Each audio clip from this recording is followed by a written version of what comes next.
Well, hello, everyone, and welcome to Arts Learning Lab, Storytelling with Data, sharing your organization's impact. My name is Allison Espindola. I'm the Community Development Director at the Idaho Commission on the Arts. I am a late 30s female with brown shoulder-length hair that's pulled back today. I have brown eyes, tan skin, and I'm wearing a white sweater. Before we dive in to our conversation, I do want to cover some Zoom housekeeping with you all. If you could please make sure that your Zoom name is updated to reflect your preferred name and applicable if you want to put your organization in there as well. And you can do that if you're on your computer by hovering over the controls, selecting participants, and then hover over your name and click rename. Also, there are captions available through the Zoom platform. You can access those by clicking on show captions at the bottom of your screen as well. And then the last item for Zoom housekeeping that I want to ensure that you have access to and can find is the chat. This is the location where you can put comments, questions for the panelists or Arts Idaho today. You can find the chat by going to the bottom controls and clicking on chat. We also put those instructions in the chat for you. So if you would like to go in there, you can find them. I'm also displaying them on the Zoom screen for you. If you need any assistance with Zoom, Arts Idaho does have two people on here today to assist you. Emily Ford and Laura Rogar are here, and they'll assist you one-on-one if you have any technical questions. So hopefully you found that chat, because I do want to encourage you to use that chat and to just share what you're hoping to learn about regarding data storytelling today. Maybe it's, what do you want to know about data? What do you want to know about how to turn that into a story? But anything else that you might want to share and what you want to learn about in that chat. And while you are typing away, I'll share with you a little bit about who we are and what we're here to talk about today. So the Idaho Commission on the Arts, or Arts Idaho, is a state agency under the Office of the Governor, and we enable access to Idaho's arts education, and Idaho's artistic and cultural heritage. Today's presentation is part of a program called Arts Learning Lab. This is a virtual webinar series for arts administrators and leaders and educators in Idaho, and it's facilitated by Arts Idaho and available to the public at no cost. Each session features expert presenters discussing topics relevant to Idaho's creative economy and community. As sessions are recorded and they're made available through an online resource. So thank you so much for joining us today and being a part of it. We do hope to cover a lot with you today. So there's several objectives that we're looking to accomplish. First, we do recognize that teaching everything there is to know about data storytelling in 1 hour is not possible. So instead, we're hoping to have you walk away with a better understanding of why data is important, how you can have some resources to find relevant data, and then finally learn some tips on how to use the data to tell stories in a meaningful way, especially about the impact that you have in your communities and relevant to those that you're communicating with. So again, take a minute in that chat to help along with that conversation, share what you're hoping to learn today. And we'll talk about a little bit of that format. So really simple today, what we're hoping to do is first, this introduction and the housekeeping. And then I'm going to pass the time over to Aisha Rozul and Monica LaBelle from Veritas Management Group. After they share about the information, there'll be a time for a Q&A before we close the event. At the end of today's event, there is going to be a Zoom poll that pops up on your computer screen when we're saying goodbye. So please plan to stay till you get that poll that pops up to take a minute to answer those two questions. That way we can make sure that we're planning events based on your needs and your interests for the future. The last thing before I introduce the speakers today and pretty much why you are here, I do want to share a resource that all registrants for this event are going to have emailed afterwards. This is a one-page front and back document that shows the impact of arts in Idaho in 2024, and it offers some data and narratives that you can use. So again, this is a PDF that you'll receive in your email in a couple of days with the link to the video from today's conversation. So just keep an eye out for that. But now let's turn the time over to Aisha and Monica. Great. Thank you, Allison, for the introduction. Good afternoon or good morning for some of you. Um, my name is Aisha Rasul. I'm with Veritas Management Group, and I'm here along with my colleague, Monica Labalda, to speak to you about storytelling with data. So let's dive right in. So today we are really going to start off simple and talk about what is data and what is it for and what value does it hold for you and your program. Next, we'll get into the types of data that exist out there and where you can get them. And then lastly, Monica will take over and go over how you can communicate that data to really maximize its impact. Then, of course, as Allison mentioned, we'll close out for some questions and answers. So please have your questions ready. Okay, so simply starting off, what is data and who is it for? So data is information. You may think of data as just counts and numbers on a spreadsheet, but really data encompasses more than that and can include observational data, verbal data, written responses from individuals or groups of people. And that goes without mentioning that data is for everyone. So anyone can collect and use data for many purposes, such as for quality improvement or strategic planning. In a program evaluation context, data can be used and synthesized to identify needs and gaps and pave the way for improvement and maximum impact. So what can data do for you? Data can really help you tell your program's story and the impact on the communities you serve. So more specifically, data collected through your program can help you learn more about how your program is working, if it's working fully as intended, and then even how well it's working. So for example, if you're implementing an artist capacity building program in your community, you might want to understand how the program's activities are carried out with participants, so the implementation piece. If your program is reaching its intended audience and its key goals, so effectiveness, and then what progress the program is having on any key metrics, such as are participants more confident in their business management skills? And that really gets at the efficiency piece. So think about the types of data that you already have available to you that doesn't really require any additional work to collect. So there is data out there at your fingertips. So for example, do you have a registration form for program participants?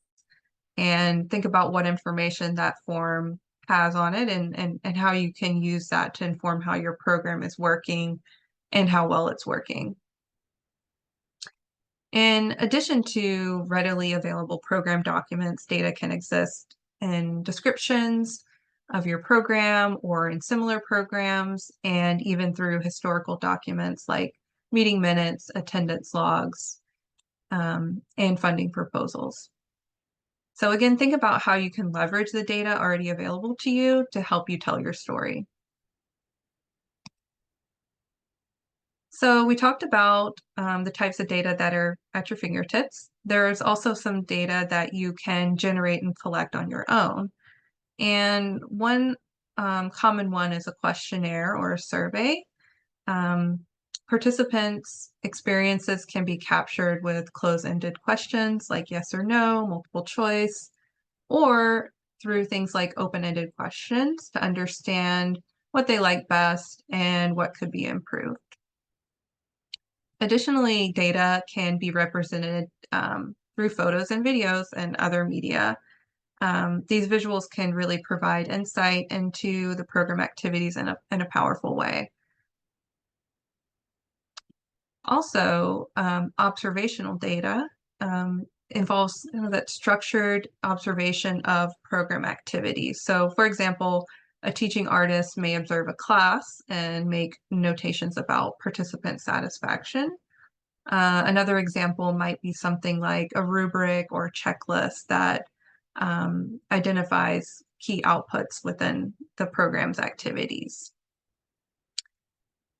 Testimonials are also another thing.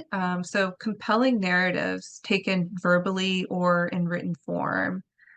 So these are all some different types of data that you can generate and collect on your own.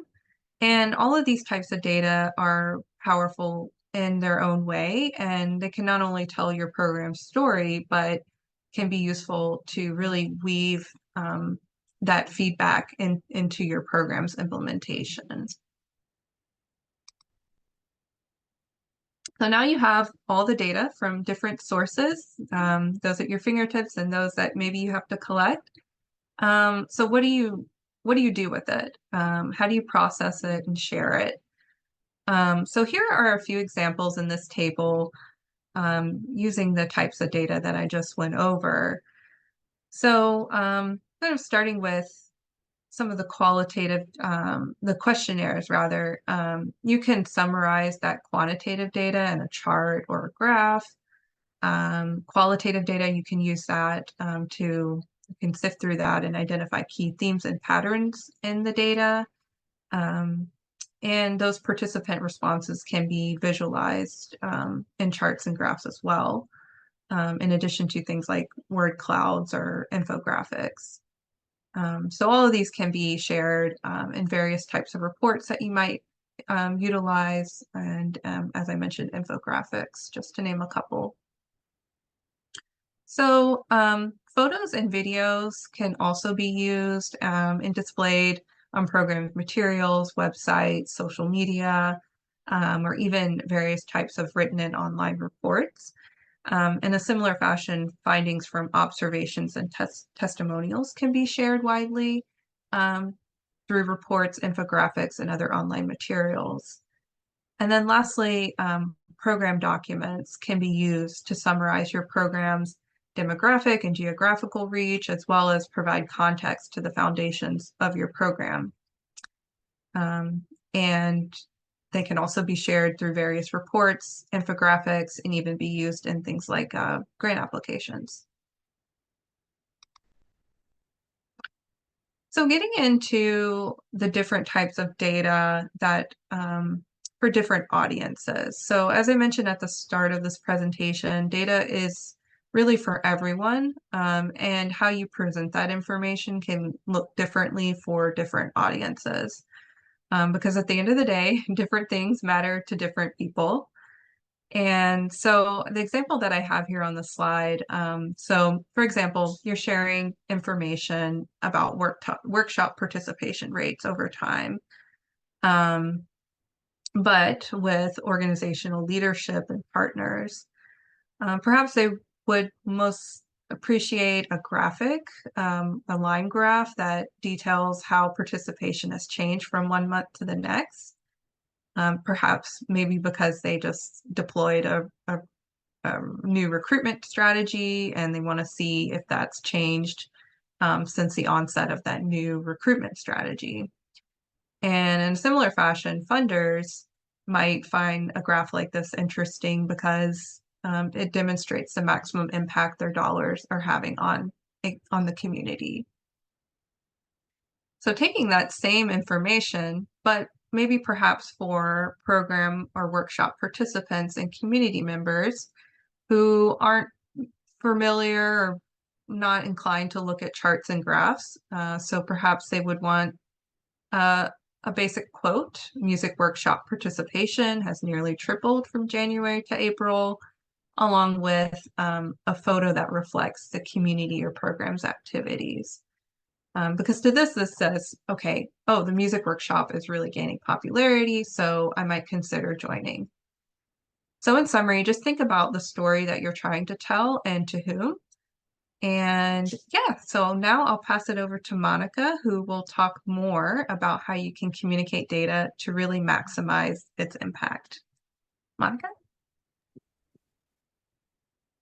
Yeah, thank you.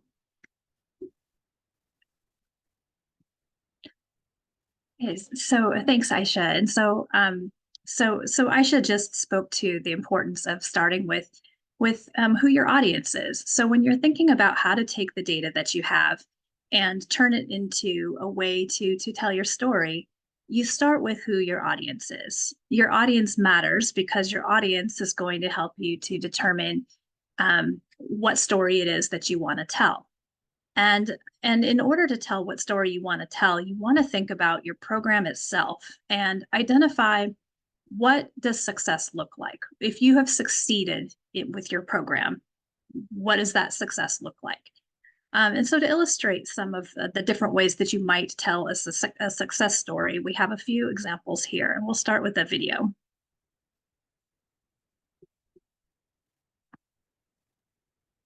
This hill taking a toll on a couple runners trying to finish those final 20 yards.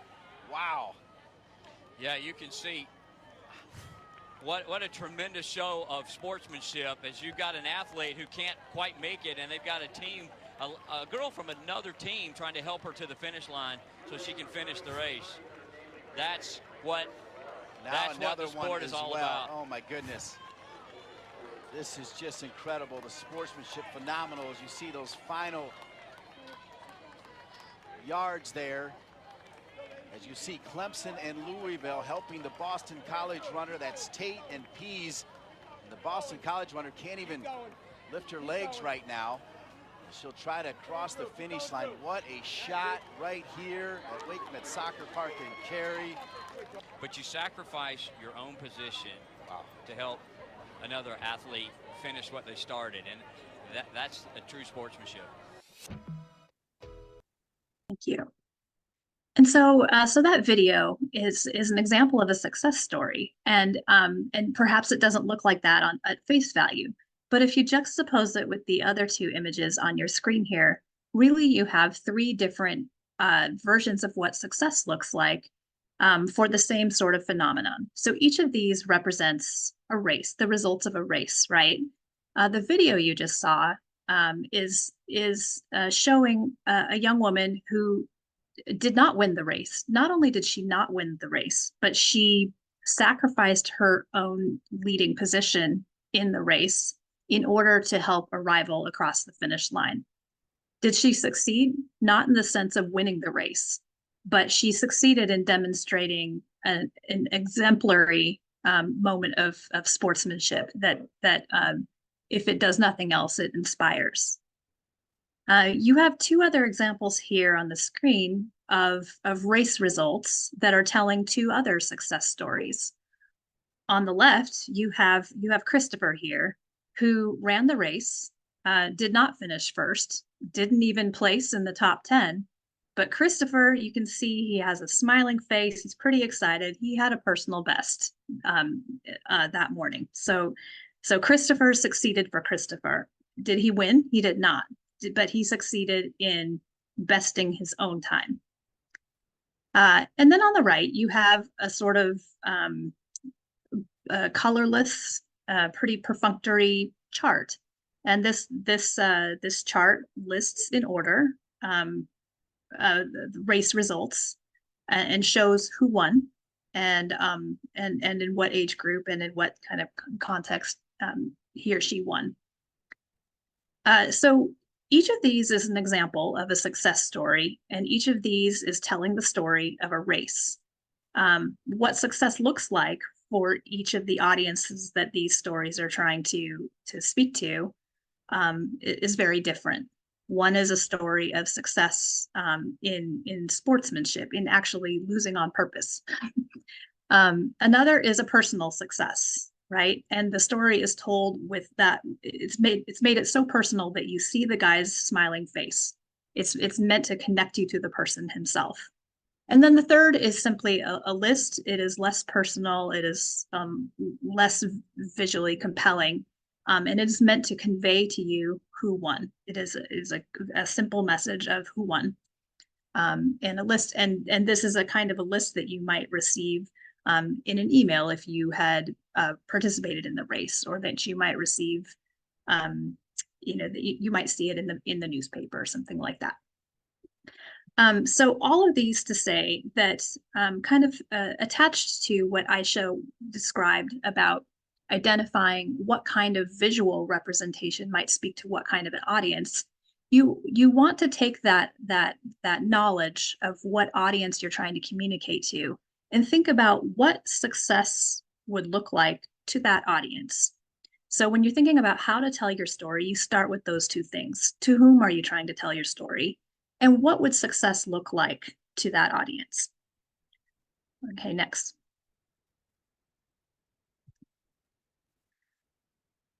And so then once you've identified what your success story is going to be, what does success look like? And who are you trying to tell it to? Then you're going to think about what would be a compelling way to tell that story. And, you know, again, with that idea that that different things work with different audiences, compelling looks different to different people as well, right? You can tell the story simply with words, and words matter. Sometimes words that are, you know, kind of academic are appealing to a certain audience because they feel official, right? Or they feel scientific. But sometimes words that are simpler or very descriptive work for a different sort of audience because they are they're easy to understand and they seem engaging. Images matter a lot, right? As Aisha pointed out with her example, one audience might appreciate data conveyed in a snappy looking chart that looks sort of, again, scientific and official, whereas with another, a photo might resonate more, right? So thinking about how to represent the data in a way that is going to be compelling to the audience to whom you're trying to communicate is important. And it's not to say that charts and photos can't belong in the same story. They can, but the idea is if you start with your audience and you think about what would be compelling to that audience, and then you think about what your success story is, the images will you'll see which images are going to tell the story that you want to tell. Colors matter with imagery, with photos and visual, any kind of visual representation. Colors matter. You saw with the example of the runner, right, that he was surrounded by yellow. Yellow is known to be a happy color. It's known to be a bright, like a positive color. And really, he was pretty delighted with his race results, and it looked like a nice day to be out for a run in the out of doors. So, you know, yellow is the color of the sun.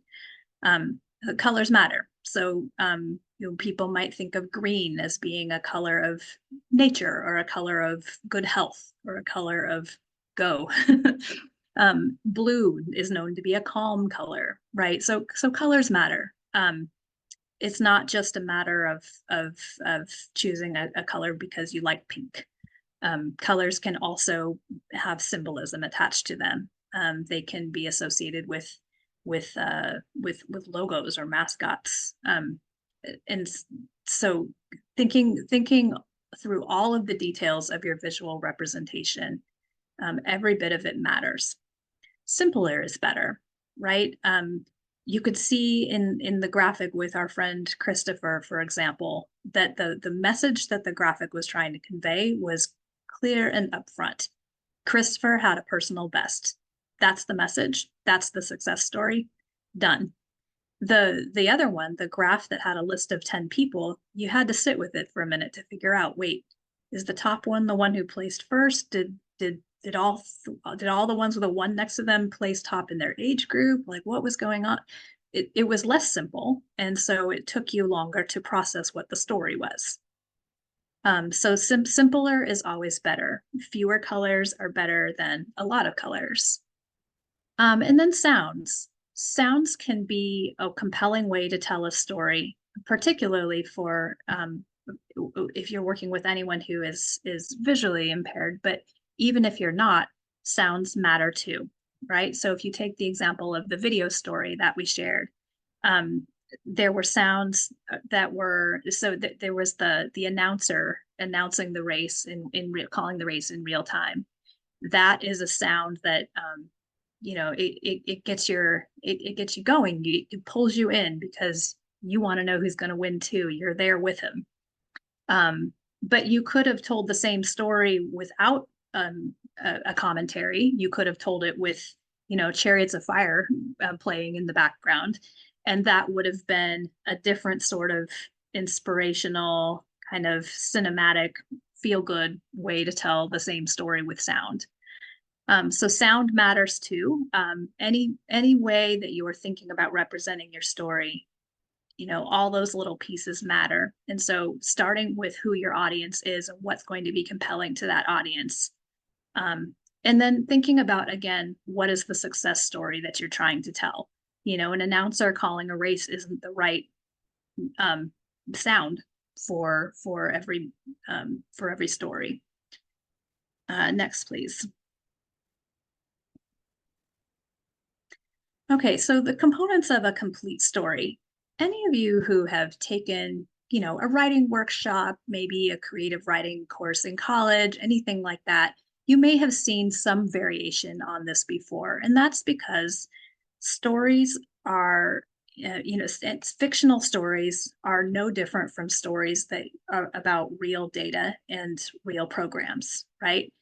And so if you think about this, these components of a complete story, and you think about them in the context of arts programming, you have the same elements of the story, and each of them matters to how you're going to decide to tell the story. You have a series of micro decisions to make anytime that you're thinking about taking your data from your program and telling a story with it, right? So if we start at the top with characters, you identify when you're thinking about your audience and you're thinking about your data, you're telling a story about people. Arts programming is about the people who either deliver it or who participate in it, right? People often feel more connected to stories about individual people than they do about data points. And so when you're thinking about how to tell your data story, think about who are the people behind those data points and how do you make those people come to life or become real for the people to whom you're telling the story. Moving to narration or point of view. So point of view in writing, you think about first person, third person, like that. Whose perspective is the story taking? And so you can do the same thing when you're thinking about how to tell a program story with data. You can think about whose point of view are you telling. Essentially think of whose success story you want to tell, right? And why are you choosing that? Who are you trying to reach with the perspective that you're drawing from? And think about whose success story has potential to cast doubt on the impact of your data, whose success story has the potential to affirm the impact of your data. And what I mean by that is, if you take the example of our friend Christopher, right? So Christopher had a personal best, and that might be really compelling to some people, that if the whole point of the programming is that people realize their own potential, their individual potential, then it is far and away a success story. But if you're telling the story to an audience who wants to know more about, like who really won the race, and you're stuck on Christopher over here, then they might get the impression that I don't know, that you served just one person, right? Or that you gave more attention to one thing than another. And so in thinking about point of view, thinking about whose perspective, again, you really want to think about who your audience is and who needs to learn what from your data. If you are trying to share data with a funder, for example, and you would like that funder to continue to support your programming, then you want to make sure that the data that you convey is good data, good quality data, and you want to make sure that it is conveyed in a compelling way that the funder is going to take as reassuring, that you were a good steward of the funds, and that the funds had the impact that they were intended to have, right? So point of view, perspective matters. Moving to the plot, every story, whether it's fiction or whether it's telling the story of your data, every story has a beginning, a middle, and an end. You know, so you think about any story, you are going to think about what action took place. In what sequence did that action take place? How did one thing lead to another? How did it have any kind of impact on the people involved? So you want to think about the arc of the plot of your story and think about how to use your data to illustrate that plot. And again, you know, be creative about or expansive in what you think of as data. You may think that you know the satisfaction survey that you put out is the only piece of data that you have. It is not. You have data from you know, again, you might have meeting minutes that you can mine. You might have descriptions of your program that you can mine for data and words that you can help to weave into your plot to illustrate your story. You have setting, the time and place of your story. And this is important because sometimes when you are in the mix of, in the throes of delivering your programming, you forget that the people to whom you are telling the story may not know the setting as well as you do. And so including in your story some sense of where you are delivering the program, when you are delivering the program, these all matter in terms of capturing the success of your story, and again, of reassuring your audience to the soundness and the validity of your data, right? If you are a local community organization and you are working within a community, then that community's benefiting from your programming is part of your story. And so it's important to just bring that community piece to life, bring the setting to life so that your story is compelling in its own context, in its own setting. The theme, this is again back to that success thing. So every story has a theme, and the theme of a programmatic story where you are using data and you are telling a story with data, that theme ultimately, the question is, what are you trying to say with your data? So you identify before you start to tell your story, what are you trying to say? What's the message? And then you use the data to fill in what that message is. And finally, the style and the tone. This is where you are making choices about what's the medium for your story. So are you going to use a video? Are you going to, is this going into a report that would go out to supporters, funders, maybe participants? Is this a story that's going to go on a website? And maybe it needs to take either kind of a story from the field, like a success story kind of tone, or more of an infographic. You're relaying data in a kind of charts and graphs, very data-y sort of way. So thinking about the style and the tone of your story, you're going to think about the medium, you know, how you're going to deliver it, on what platform or platforms. And then again, back to the audience. The style and the tone is going to be dictated by your audience. Because again, success does not look like the same thing to all people. And so thinking about who your audience is, what the success story is that you're trying to tell, you're going to match your style and your tone to your audience and what they will find compelling, what they will find convincing about your data. And next, please. Okay, disseminating data. Disseminating is kind of a big word, and it's used a lot with data, but in this kind of setting, we really mean communicating, right? So communicating the data. Again, you're going to start with the audience. To whom are you telling the story? Then you're going to make some decisions about what sorts of images or visuals will resonate best with that audience. And then what medium is the best way to reach that audience. And so data, again, need not look like science, but it can look like science if that's what's compelling to your audience. Sometimes a scientific journal article or a formal report that's got some very official looking, very data looking charts and graphs, sometimes that is the most compelling thing to audiences who expect to see data look that way, right? Whereas a news article or a slide deck that you might use for like a brown bag lunch, something like that, those might look a little different, and you might want to have a little bit more colorful type of imagery. Videos, memes, podcasts, anything that's going to be disseminated through social media channels, through that kind of channel. Certainly, you want the opposite of official looking, very sciencey charts and graphs, right? So again, thinking about the medium that best fits the audience, that's going to be the way to start making decisions about how all you want to tell your story.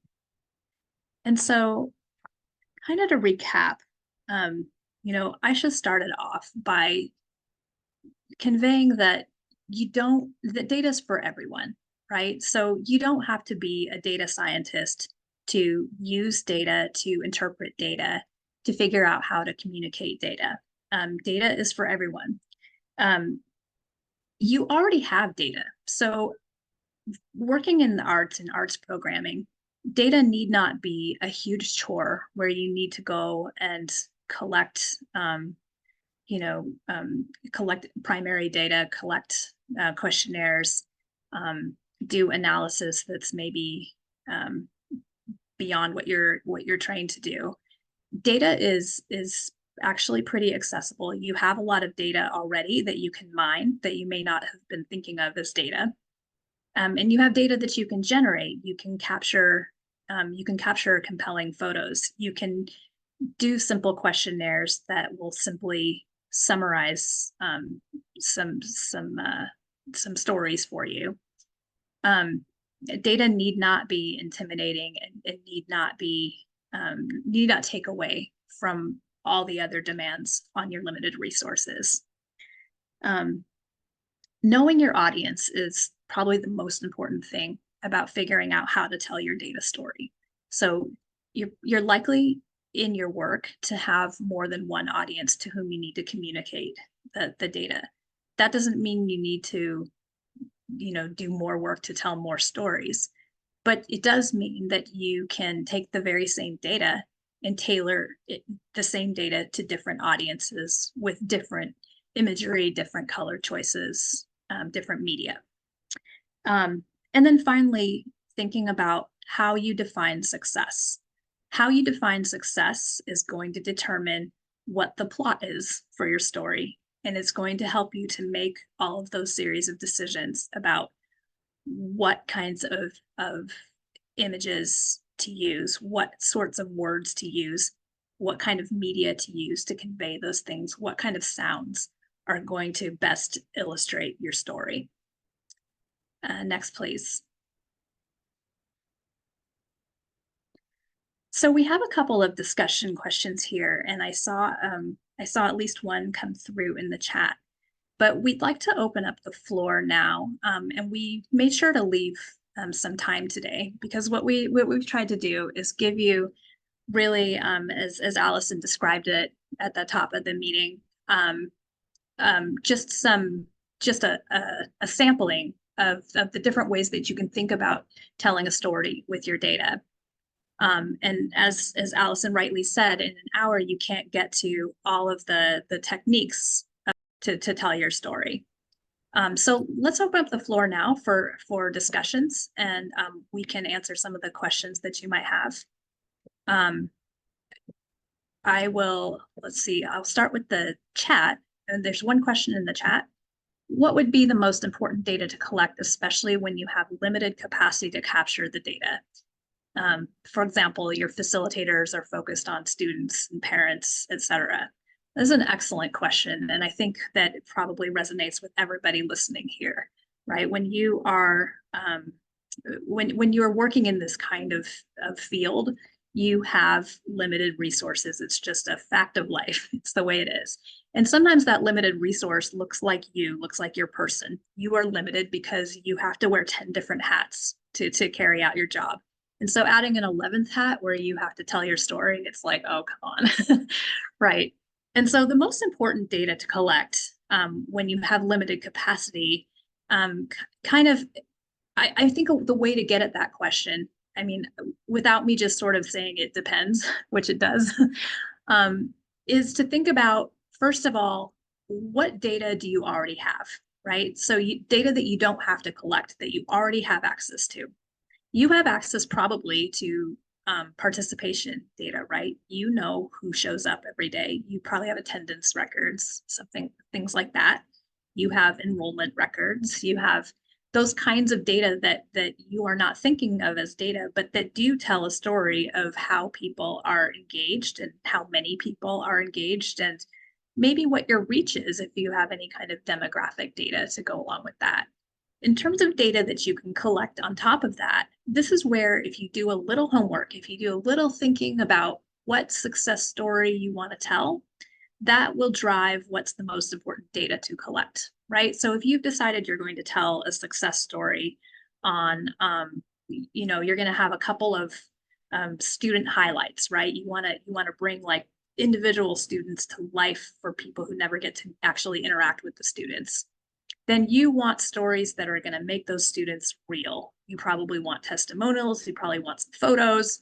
You want to make those students real people to other people. So that's going to be the data that you'll collect. Maybe that's not the story you want to tell. Maybe you want to tell the story of how you were reaching nobody 2 years ago and now you're reaching 200 students a year. That's a story where you need to do some counting, and that's the data that you're going to collect, right? So thinking about what that success story is and to whom you're going to tell the success story, that's how you make some decisions about what's the very most important data to collect if you can't do anything else. What are some other questions that people have? Go ahead, Allison. Thank you. I thought, especially Aisha, when you were talking about that data is not just numbers, and that introduction, that it's for everyone, and utilizing, and Monica, you were just touching on this, utilizing the data that you already have. When you're looking at things like writing up your meeting minutes, or when you're doing a, kind of a recap of an event that you did, and looking at that, what would you recommend as far as either structuring those documents so it's easy to mine that data out of, or what things to kind of go into that process thinking about? So if you were to start tomorrow, the next time you have a meeting, what would you do to make sure that there's that data that you can kind of pull from a little bit easier than in other times? So great question. I think what I would do is I would come up with a sort of a simple coding scheme.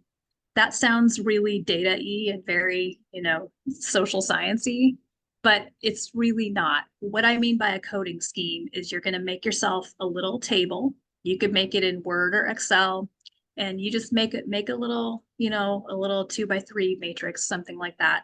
And you're going to think to yourself about what might be in those meeting minutes that you're going to go looking for, right? And so what might be in the meeting minutes? It could be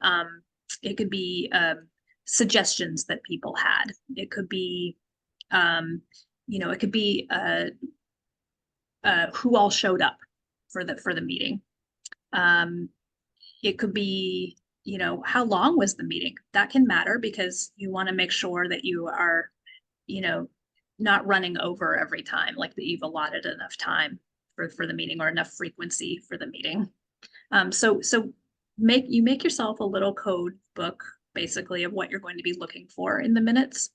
And then if you need to, you can make a second column next to what you're looking for. That might be some keywords that would help you to look for it, to help you search for it, right? And then every time you find an example of one of those things, you put that example in your matrix. So if maybe the meeting minutes from January had an example of a suggestion that somebody made for, I don't know, I don't know, topic ideas, or maybe for some kind of a policy proposal, right? So you can just take those suggestions and kind of populate your table that way, month by month by month.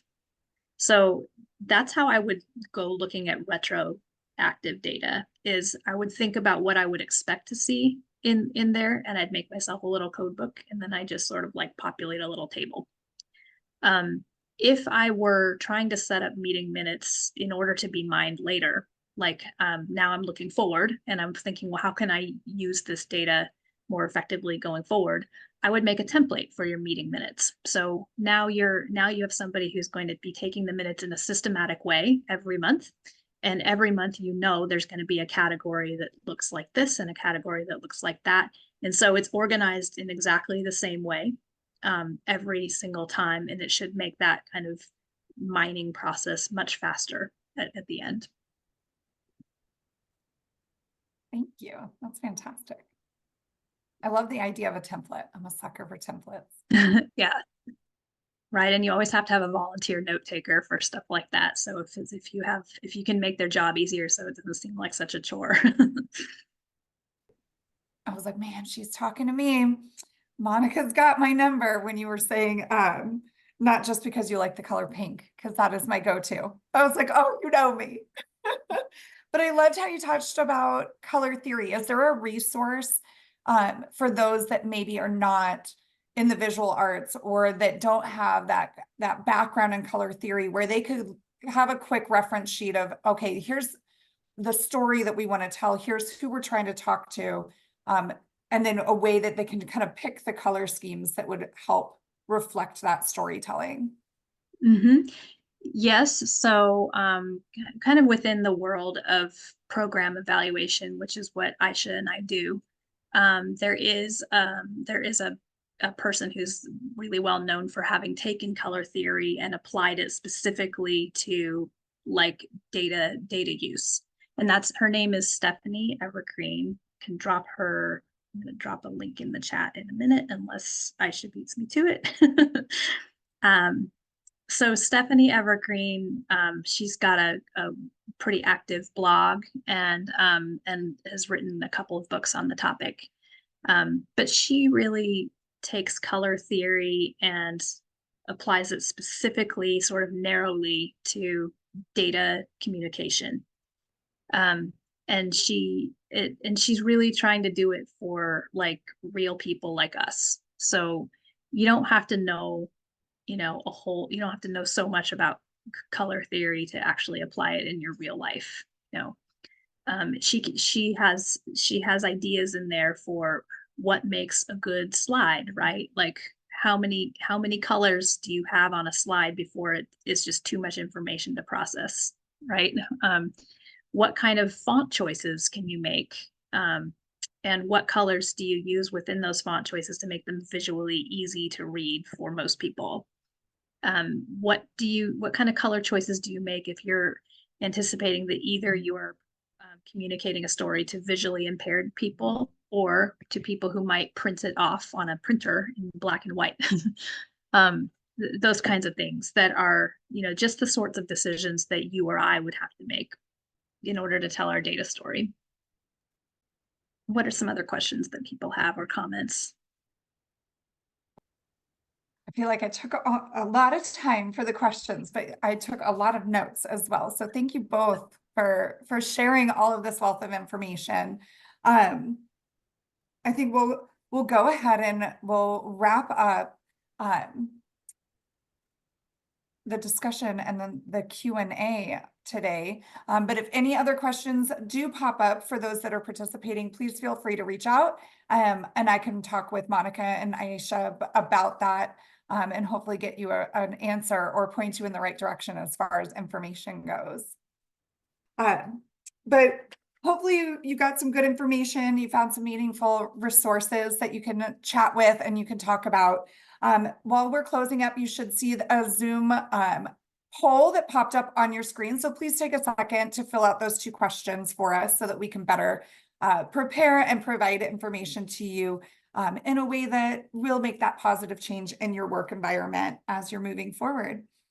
And before we go, I do want to also mention that we have 2 more events coming up. So just plop on your calendar now. You'll see them on your Zoom screen, but we have Creative Aging for Idaho and Final Grant Reports Demystified coming up.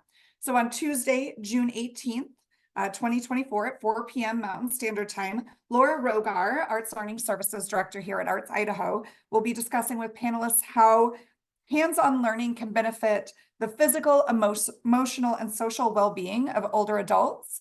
And also in June, on June 25th at 12:30 p.m. 2024, by the way, Mountain Standard Time, Laura and I will walk you through the final reports for arts education, annual project grants, the public programs in the arts annual grant, and the entry track annual grant.